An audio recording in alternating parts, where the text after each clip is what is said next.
For how long do we keep blaming ourselves for the mistake of others? Is Arsenal Football Club officiated differently compared to the rest of the league? Let's talk about it. The Declan Rice red card incident is still fresh in my head, and the reason is not far-fetched. Come end of the season, no one would remember that you tried your best, but the ref did you dirty. The narrative would be, Arsenal will never win the trophy.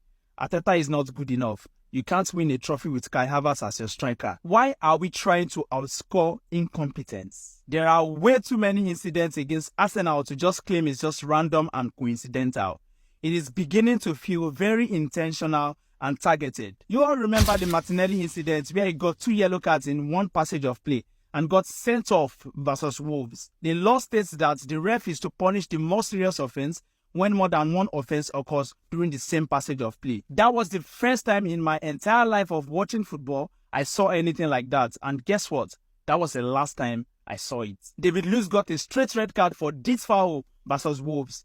Granit Xhaka got a straight red card for winning the ball versus Man City, but Bukayo Saka only got a yellow card for this foul against Bukayo Saka.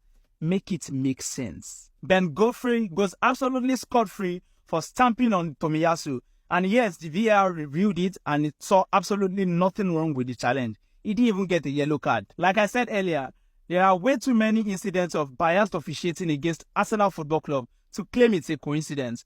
Now, let's talk about the Declan Rice red card versus Brighton. Rice got a yellow card in the first half versus Brighton, and 4 minutes into the second half, he gets his second yellow card and a red card from the referee, Chris Kavanagh. Every argument made to justify that red card can be argued against. How do you claim Declan Rice is delaying a restart when there can't even be a restart if the ball is still rolling, according to the Premier League FA? In fact, if they play on, the ref will record the ball back, at least according to what they did to us against Aston Villa. Now, if you argue that the ball was already in play because the ball stopped and Veltman kicked the ball forward, then I would argue that Declan Rice instinctively defends the ball as it's already in play and Veltman kicks him in frustration, which then means that that's a foul on Declan Rice. Either way, the decision to scapegoat the Arsenal player here is still wrong. In fact, it was Welbeck who told the referee to issue a second yellow card to Declan Rice, which itself is regarded unsporting behavior according to the law and is supposed to be cautioned with a yellow card, which did not happen. Now, if Declan Rice indeed gets a yellow card for just tapping the ball to seemingly delay a restart, how did João Pedro go uncarded after booting the ball 30 yards across to delay a restart in the first half of the same match? Or when Estupinian picked up the ball to delay restart in the 84th minute of the same match? The inconsistency in refereeing is too obvious for a league of this caliber. Now, you all remember that late goal Nelson scored against Bournemouth? The referee went ahead to report to the FA that Arsenal over-celebrated the winning goal. Guess who was the referee? Chris Kavanagh. Now, I'm going to prove it to you that the Arsenal jersey is the problem. This is the same incident that happened as against Brighton. Guess what? The same Declan Rice. Guess what? Against Arsenal. Guess what? Right in front of the referee. Guess what? The same referee, Chris Kavanagh. Guess what? Declan Rice goes scot-free here because he is not in an Arsenal jersey. My point is there is too much at stake for a referee to just make silly decisions in one match that can change or reshape an entire season's hard work. I'll give you an example. In the 2022-2023 Premier League season, the FA made 2 official apologies to Arsenal, costing us 5 potential points. Guess what? That same season, Manchester City go on to win the Premier League by 5 points. I mean, how do you expect me to believe that there is no negative bias or prejudice against Arsenal?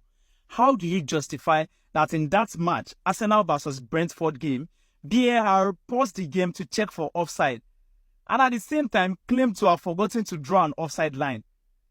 It doesn't even make sense. And to the Arsenal fans that are pandering to lazy narratives that their club is not good enough, that their players are not good enough, just because you want to appear unbiased or honest, just know that when the time comes to batter the club, you will not be exempted. Also, ask yourselves if this nonsense officiating would happen to Manchester City. In fact, last season, Kovacic was supposed to get a second yellow card against Arsenal, but he didn't, and Howard Webb excused it by saying that the referee didn't want to influence the game.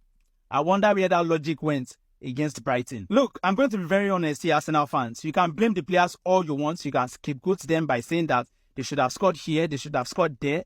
What you are trying to do is outscore incompetence. You are trying to outscore corruption, which doesn't make sense. You can score all you want, and just one bad decision from the referee will undo every of those goals you have scored. We have poorly been officiated in our past matches this season, but it's been masked because we have been winning.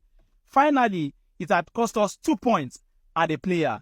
We will be playing a derby match without our strongest midfielder. What we demand is fair and consistent officiating of Arsenal matches and every other football match. We cannot call the Premier League the best league in the world, and the standard of officiating is in the gutters.